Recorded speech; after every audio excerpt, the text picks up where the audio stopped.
So in our Chapter 6, Google, A Business Dream Come True, we have some learning activities that are about phrasal verbs. All right, we learned phrasal verbs already, and we're learning some more phrasal verbs because in spoken English, phrasal verbs are quite common. And you heard some phrasal verbs in this lecture. For example, you heard majored in, to major in something. They majored in computer science. Do you remember this sentence? They were talking, the teacher was talking, the lecturer, the instructor, the professor was talking about the founders. Do you remember the founders? The founders of Google? Larry Page and Sergey Brin. They majored in computer science. They majored in computer science. So in this case, the verb is major, and it's followed by in, to major in. All right, so that means to specialize, to take most of your classes in this field. The other sentence that we see in the example box, in the example box on page 234 is articles about Google showed up in papers like USA Today. So USA Today is the name of a national newspaper. Articles about Google. Articles means newspaper articles about Google, the company, showed up.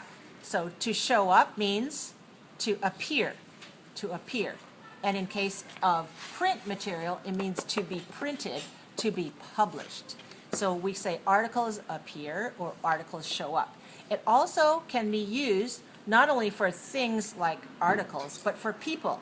All right, so suppose you have a party and you invited 30 people and 20 people showed up. You invited 30 people and 35 people showed up. That means 30 people, 35 people, 20 people appeared. They came, they attended, they participated. All right, to show up means to appear. Here we have both of these sentences in the past tense. Why do we have them in the past tense here? Do you know why? Because its instructor was using the past tense to talk about what happened in the past. So all of her lecture about the history of Google occurs in what tense? The past tense. Right, you are right. So in this exercise, you listen to the CD of these phrasal verbs, right? Raise your hands if you listen to the CD. Yay! Okay, did you write down the words that were missing from the blanks here? Okay, as you recall, we have some verbs that are separable. We can take those two words apart, and we can put the object in between. We can either have two words together and put the object after, or we can put the object in between. And if the object is a noun, we have those two options. If the object is a pronoun, we only have one option. We must put it in between the two parts. Those are the separable phrasal verbs. Okay, I'm showing you on the screen something that's probably easy for you to check, all right? And now let's pronounce them with good pronunciation, stress, linking, and rhythm. All right, so the first one is to fill up something. When you fill up your car with gas, that means to fill your gasoline tank, right? So you have a vehicle. It could be a car, could be a truck, could be a motorcycle, could be a boat. It could be any kind of a tank. So I'm going to go fill up my car means I'm going to what? I'm going to fill the gasoline tank, right? I'm not going to pour gas into the seat where I sit, but I'm going to put it into the tank. All right, let's say this. We filled up our car before we left on vacation. We filled up our car before we left on vacation.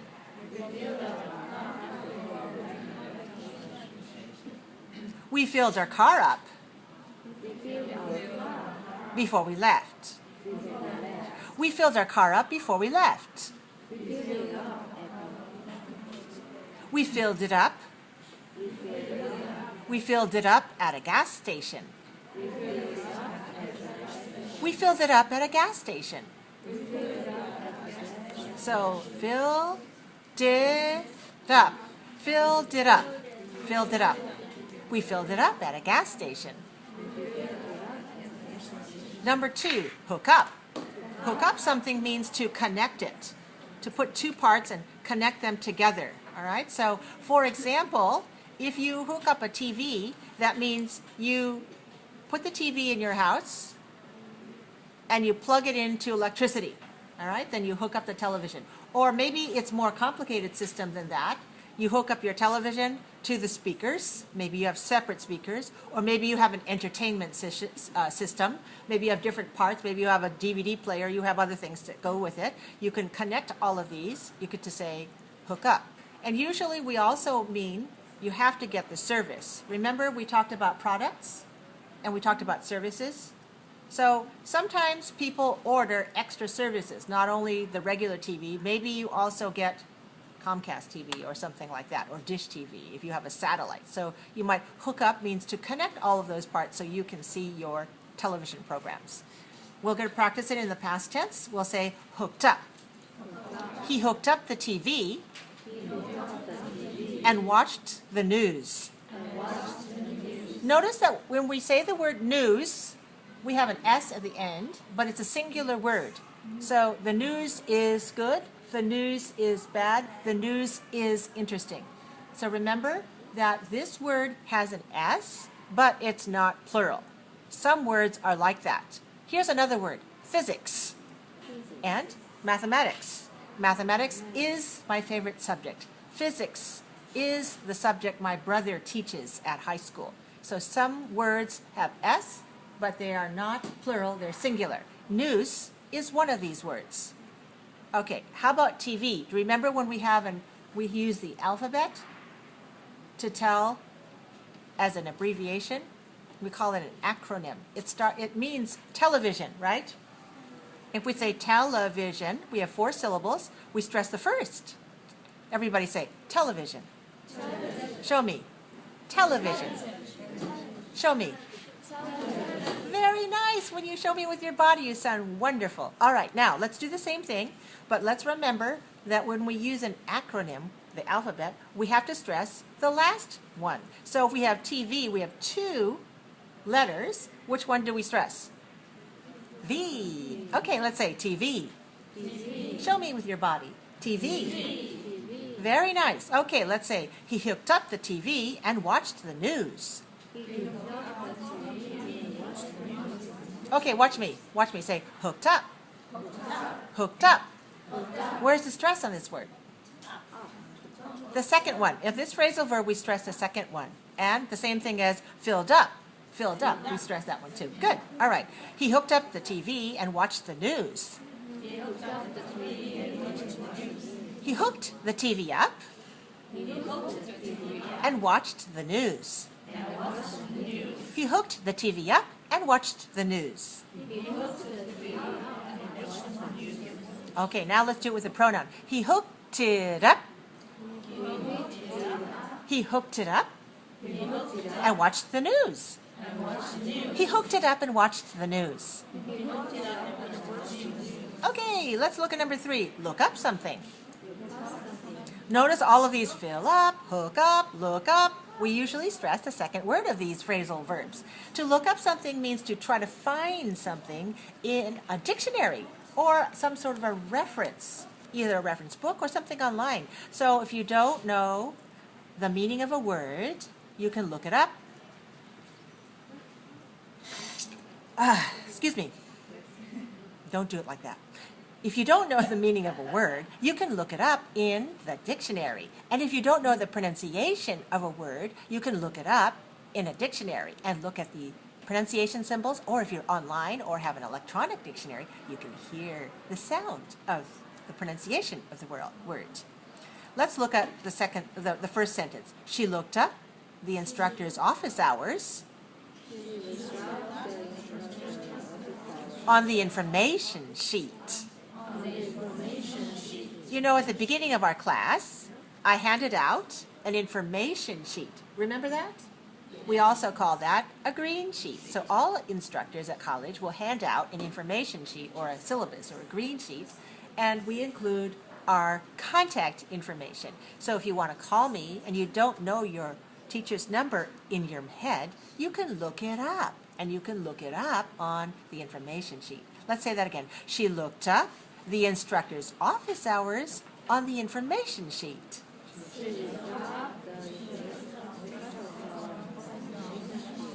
All right, the office hours are there, the telephone number is there, and then you can go and see your teacher. All right, let's go look at the next one.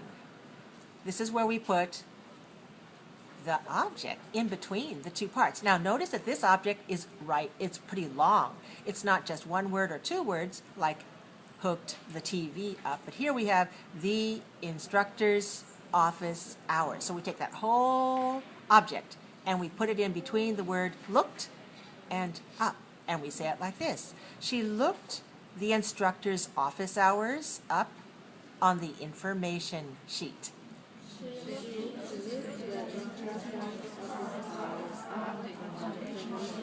She looked the instructor's office hours up on the information sheet.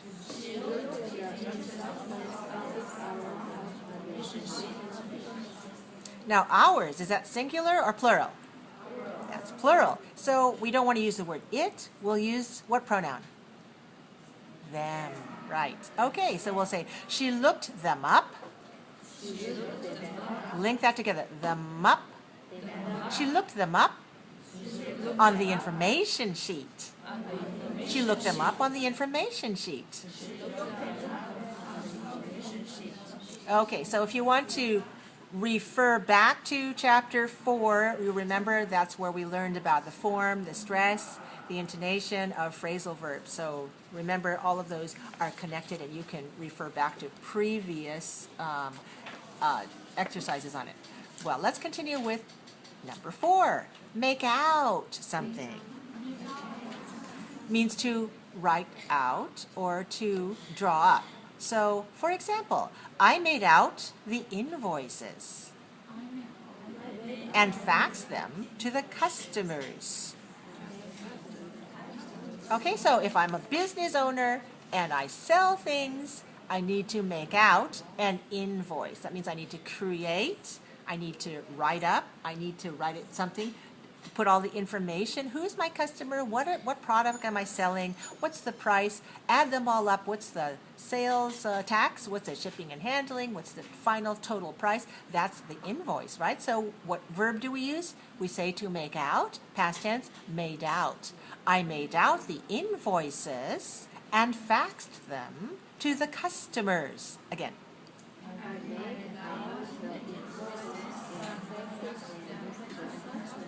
I made the invoices out and faxed them to the customers. And invoices is plural, so the pronoun is them. Right. Okay. I made them out and faxed them. Let's try to make the linking like this. Them out, them out. I made them out. I made them out and faxed them. Very nice. Okay, look at number 5. Set up something. Set up. Set up something. Means to establish in business by providing the capital. That means the money that you invest and the equipment, anything that you need to start your business. You set up your company at a good time. You set up your company at a good time. You set your company up at a good time. You set your company up at a good time. Company is singular, so the pronoun is it. You set it up at a good time. Do you hear that linking? Set it up. You set it up at a good time. Number 6, sign on something. That means to engage somebody by a written agreement. You say, okay, we're going to sign a contract, and you will, we will provide, if you're a business, maybe we will provide you a service or a product, and you will be our customer. So if I'm a business and I want customers to come back and use our product or our service on a regular basis, we can sign you on. All right, so we can say the company signed on 7 new customers. Signed on. The company signed on 7 new customers. The company signed 7 new customers on.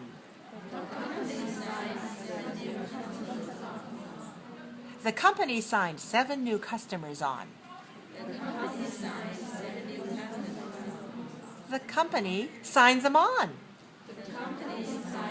The company signed them on. To take on means to undertake or to begin to handle something, to be responsible for it.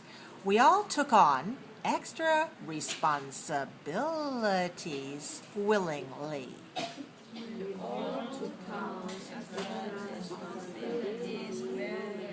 All right, let's say this word, willingly. Good, willingly. How many syllables? 3. Where's the stress? Willingly.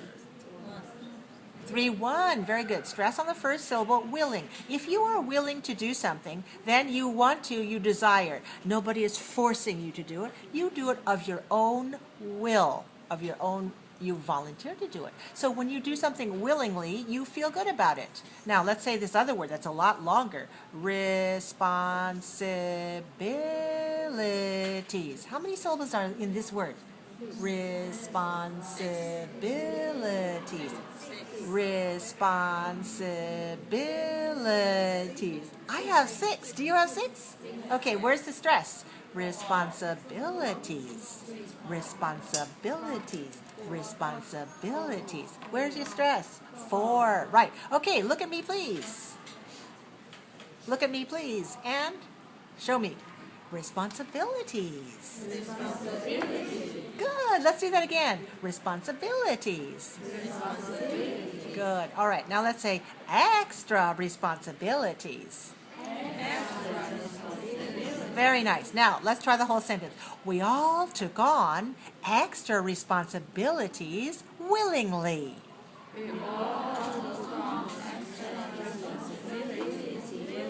Beautiful. We all took extra responsibilities on willingly.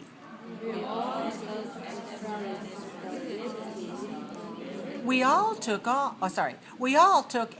responsibilities on willingly.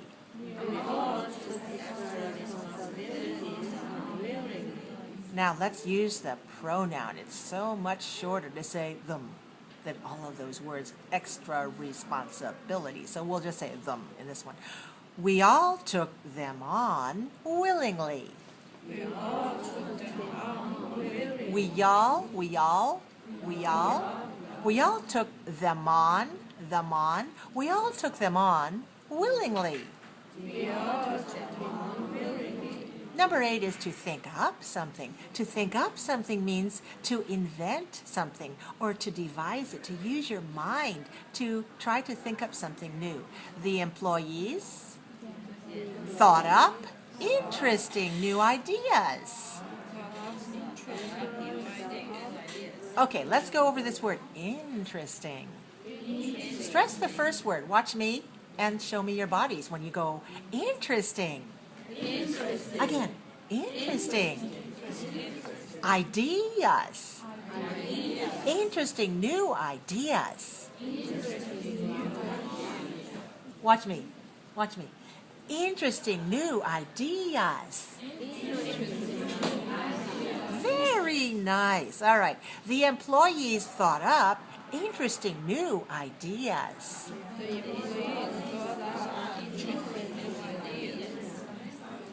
All right, let's try the other way. The employees thought interesting new ideas up.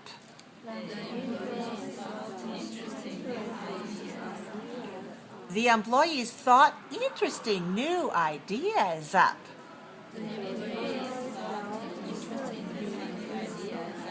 Now, with the pronoun them. The employees thought them up. The employees thought them up. Okay, nice. All right, let's go on to some inseparable verbs. Inseparable phrasal verbs are the ones where the phrasal verbs the two parts have to stick together.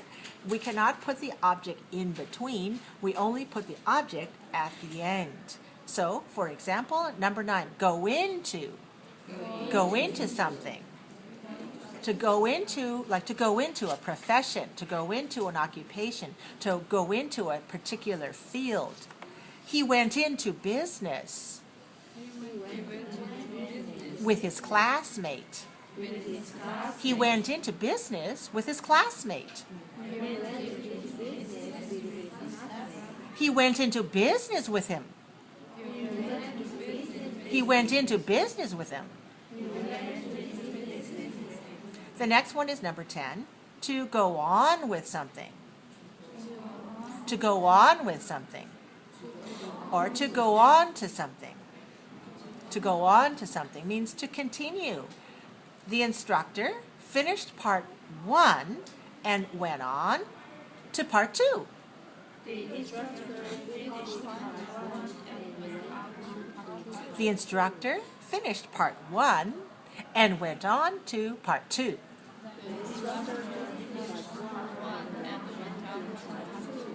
She went on with the history of the company. She went on with the history of the company. So notice how the preposition is used. She went on with the history, with the history of the company. So that tells the content of her lecture. And if you're looking from something from to another, from part 1 to another, she went on from one part to another, then you can use the preposition to. Number 11, insist on something. To insist on means to accept only certain things, to require these certain things, and not accept anything else. For example, they insisted on exercising before school. That means somebody said, don't exercise before school, exercise after school. And they said, no, no, no, no, no, we want to exercise before school. It's important to exercise before school. Get our body going, get our mind going. We insist on it. So that means we don't accept somebody else's idea to do something different. They insisted on exercising before school. They insisted on doing it. Insisted on. Insisted on. They insisted on doing it. And here's one we looked at before, number 12, major. To major in something. To major in something means to pursue your academic studies in a major, where the word major is a noun. So you can see we can use it as a verb. We can use it as an adjective. This is a major idea, major and minor details. And we can use it as a noun to study something. What is your major in? What was your major in university? What is your major now in college? What are you majoring in? So we have the example from the past tense. Larry majored in computer science. Majored in. And be careful not to say measured, say majored. Very good. Larry majored in computer science. Sergey majored in it too. Sergey majored in it too. Number 13 is show up. To show up. Show up. Show up means to arrive or to appear. The students showed up to class on time. The students showed up to class on time. I clicked a link and a graphic image showed up on the screen. I clicked a link and a graphic image showed up on the screen.